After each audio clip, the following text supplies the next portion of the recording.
प्रभाग क्रमांक 3 मधून मनीषा भालेराव यांची नगरसेवक पदासाठी भाजपकडून उमेदवारी अर्ज दाखल। बातमी सिन्नर येथून। सिन्नर नगर परिषद निवडणूक 2025च्या पार्श्वभूमीवर प्रभाग क्रमांक 3 मधून भारतीय जनता पक्ष यांच्यातर्फे मनीषा भालेराव यांनी आज नगरसेवक पदासाठी आपला उमेदवारी अर्ज दाखल केला। महिला नेतृत्वाला बळकट करण्याच्या दृष्टीने भाजपकडून प्रभाग क्रमांक 3 ची संधी मनीषा भालेराव यांना मिळाली असून त्यांच्या नावामुळे प्रभागातील स्पर्धा अधिक चुरशीची होण्याची शक्यता आहे। कुठलाही राजकीय वारसा नसताना पहिल्यांदाच त्या निवडणुकीच्या रिंगणात उतरल्या आहेत। यामुळे नागरिकांमध्ये त्यांच्या उमेदवारीबद्दल उत्सुकता निर्माण झाली आहे। अर्ज दाखल करताना मनीषा भालेराव यांनी समाजसेवेची गती वाढवणे आणि समाजातील दुर्लक्षित घटकांसाठी कार्य करण्याच्या हेतूनेच हा निर्णय घेतल्याचे सांगितले आहे। स्थानिकांचा विश्वास जिंकून विकासाची नवी दिशा देणे हेच आपले ध्येय असल्याचे त्यांनी यावेळी स्पष्ट केले।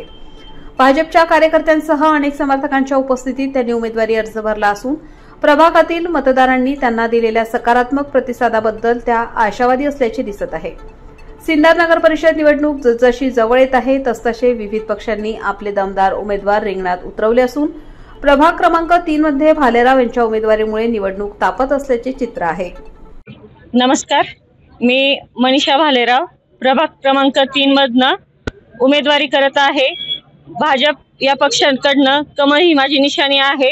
समाजसेवेसाठी व समाजाच्या विकासासाठी मी हा निर्णय घेतला आहे। या प्रकारचा कुठलाही राजकीय मला अनुभव नव्हता किंवा वारसा माझा राजकीय नाहीये, पण सामाजिक क्षेत्रामध्ये मी 10 वर्षापासून काम करते आणि तेच सामाजिक क्षेत्रातलं काम मी असंच माझ्या राजकीय क्षेत्रात व माझा जो प्रभाग आहे त्याच्या विकासासाठी मी जास्तीत जास्त प्रयत्न करणार आहे की त्याच्यात उपयोग मला करता येईल। व सर्व मतदारांना विनंती आहे की भरभरून तुम्ही कमळ या निशाणीला मतदान करावं। त्या कमळ या निशाणीवरती बटन दाबून जास्तीत जास्त भाजपाचे उमेदवार निवडून आणावे व भाजपाचं जे प्रवाह आता आहे ह्या प्रवाहामध्ये मागेच बघितलं तुम्ही की बिहारमध्ये देखील 91-92 सीटावरती भाजप पुढे आलेला आहे। अगदी चांगल्या सीटांनी ते विजय झालं। तर तसंच सिन्नर नगर परिषदेत देखील भाजपचाच झेंडा हा फडकणार आहे हे निश्चित आहे। तरी मी भाजपच्या माझ्या सर्व उमेदवारांना माझ्यासोबत सगळ्या असलेल्या मतदार बांधवांना खूप खूप शुभेच्छा देते की येत्या निवडणुकीमध्ये सर्वांनी भरभरून असं मतदान करावं, भरभरून असं सहभाग घ्यावा व आपल्या विजय जो आहे तो विजयाचा गुलाल सगळ्यांनी उधळायचा आहे।